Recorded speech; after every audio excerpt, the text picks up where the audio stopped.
jeûne ne réussisse pas, écoute-moi, si tu fais le jeûne, et en faisant le jeûne, le matin, tu as pris ton déjeuner, tu as gardé ça. Et le soir, tu prends ton déjeuner, et le repas du soir, tu manges ça, ton jeûne est annulé. Amen. Je vais vous expliquer pourquoi. Parce que le jeûne est un moment de privation et de consécration. Amen. Automatiquement, ce que tu aimes manger là, ce que tu aimes manger chaque matin là, ce que tu aimes bouffer chaque midi là, tu le dédies à Dieu. Tu dis Seigneur, je ne mangerai pas ça, je me contenterai de ce que j'aurai à manger le soir. Amen. Tu as dédié ça à Dieu. Tout ça tu as donné à Dieu. Et c'est là où ton jeûne aura de l'efficacité, où ton jeûne aura un sens. Et tu verras que ton jeûne, pour savoir si ton jeûne a été reçu, c'est ton attitude au sortir de ce jeûne. C'est ton attitude. Est-ce que pendant que tu jeûnes, tes pensées sont focalisées que sur ce que tu vas manger après, ou bien en attendant que l'heure arrive? Je disais à des frères aujourd'hui que pour éviter que ces pensées-là soient focalisées là-bas, même quand on jeûne, il faut résister jusqu'au sang. J'ai dit que même en rampant, tant que je ne sens pas que je suis prêt à mourir, je ne boirai pas, je ne mangerai pas, j'attendrai l'heure fixée ou le jour fixé pour sortir du programme. Amen. J'attendrai cela. Pourquoi? Parce que j'ai dédié ce que j'aime. Oh, le foufou, j'aime le foufou. On aime le foufou, on aime le manioc. On aime les beignets le matin, on aime le lait, on aime les pains. Mais on est dédié à Dieu, Seigneur, parce que je t'aime. Je veux te vivre. Je veux que tu changes mon cœur. Je veux que tu changes ma vie. Alors je te donne ma vie. Écoutez, se donner à Dieu pour s'offrir à Dieu n'est pas toujours le fait que tu viens tous les jours à l'église que tu as donné ta vie à Dieu. Non. Se donner à Dieu, c'est aussi être capable de priver son corps de la vie. Tu prives ton corps de vie. Ton corps, tu le prives de vie. Et c'est à ce moment-là que tu pourras expérimenter la gloire et la puissance de Dieu. Mais il y a une chose très curieuse. Pendant que nous jeûnons, qui se passe? Nous allons prendre Ésaïe 58. Là, on nous parle du vrai jeûne. Ésaïe 58.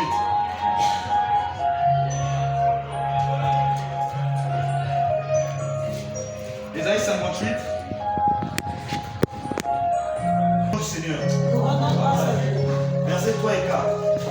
Que nous sert-il de jeûner si tu ne le vois pas? De mortifier notre âme si tu n'y point pas, si tu n'y as point égard. Voici le jour de votre jeûne. Vous vous livrez à vos penchants et vous traitez durement vos mercenaires. Voici vous jeûnez pour vous disputer et vous querellez. Vous frappez méchamment du poing. Vous jeûnez pas comme le veut ce jour, pour que votre voix soit entendue en haut. Amen. En lisant ce verset, on comprend par quoi? Il y a des gens, quand ils jeûnent, il est en jeûne. Mais seulement pendant son jeûne, il continue à voir les vidéos qu'il fait toujours rire. Il continue à se tenir devant la télé. Quand on est dans un moment de jeûne, c'est un moment en amont qu'on a dédié à Dieu. Un moment en amont qu'on a dit à Dieu, Seigneur, je veux rentrer dans ce programme, mais j'ai besoin que tu m'accompagnes. Et en m'accompagnant dans ce programme, je veux que tu m'aides. Si tu es à la maison, c'est mieux de faire un jeûne de prière. Mais je vous donne l'exemple pour ceux qui vont au boulot chaque jour. Donc ils n'auront plus le temps de jeûner. Pour ceux qui vont au boulot tous les jours, ils n'auront plus le temps de jeûner. Voilà pourquoi le Seigneur m'a fait comprendre qu'on peut jeûner sans prier. Et tout en gardant dans notre esprit le désir et le but du programme dans lequel nous sommes. C'est là où tu vas voir que ton esprit arrivera à intercéder pendant même que tu es en train de travailler. C'est là où tu remarqueras que même pendant que tu vas dormir, ton esprit sera en intercession. C'est ça le jeûne. Tu vas au travail, mais tu es en jeûne.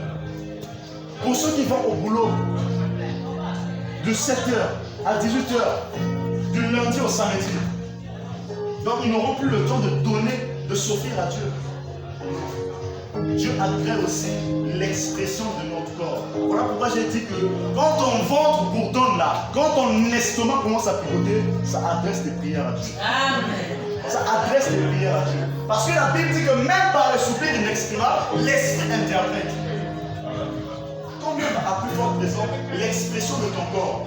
La Bible dit que non, l'Éternel ne veut pas habiter dans la maison faite des mains d'hommes, mais il veut habiter dans une maison qu'il a lui-même faite.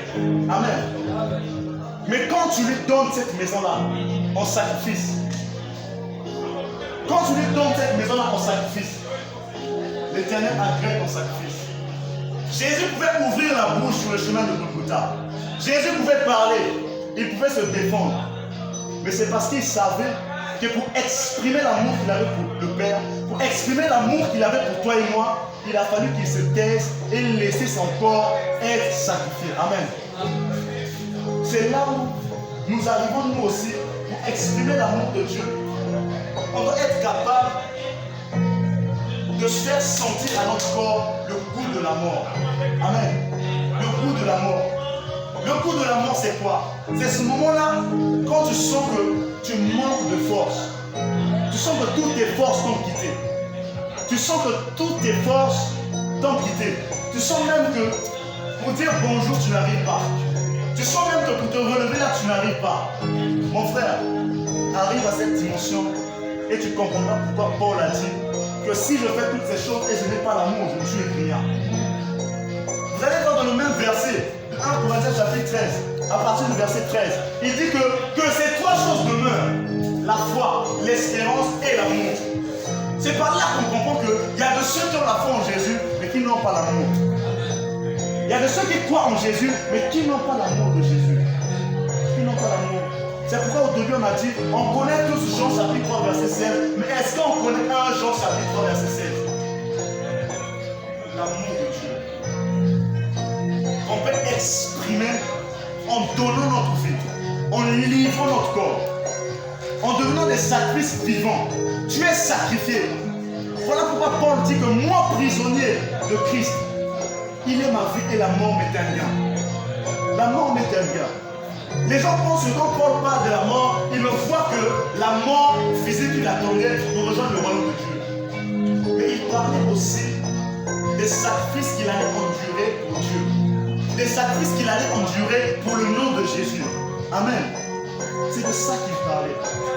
Et aujourd'hui, nous, on prie, on demande des choses à Dieu. Mais vous savez, parfois, il faut se taire et poser un geste, faire un sacrifice qui suscitera les regards de Dieu sur toi. Amen. Parce que Noé n'a pas prié. Noé n'a pas dit quelque chose. Noé n'a pas adoré. Mais Noé a posé un geste. Noé est sorti de l'arche. Il a bâti un autel. Il a posé l'holocauste. La Bible dit que là, l'Éternel sentit l'odeur de l'holocauste.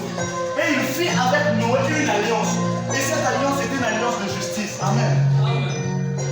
Et c'est en faisant un sacrifice. Mais Noé pouvait bien sortir de l'arche et adresser une prière à Dieu.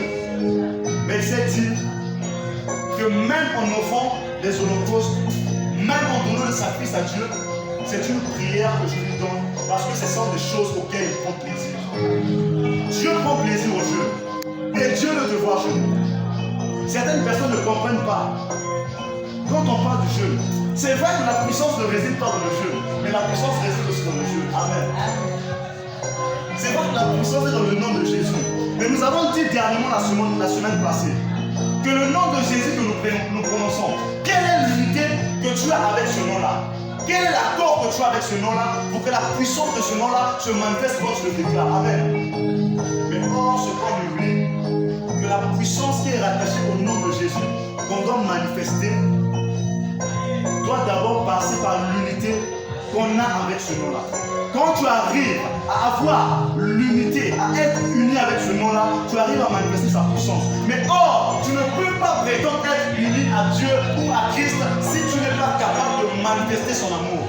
Si tu n'es pas capable de faire des sacrifices pour lui. Si tu n'es pas capable d'exprimer le désir ou encore le besoin de ton corps de t'unir à lui. Amen. Tu ne peux pas. Tu ne peux pas. Voilà pourquoi les jours quand tu vas à l'école, c'est une journée que j'ai dédiée à Dieu.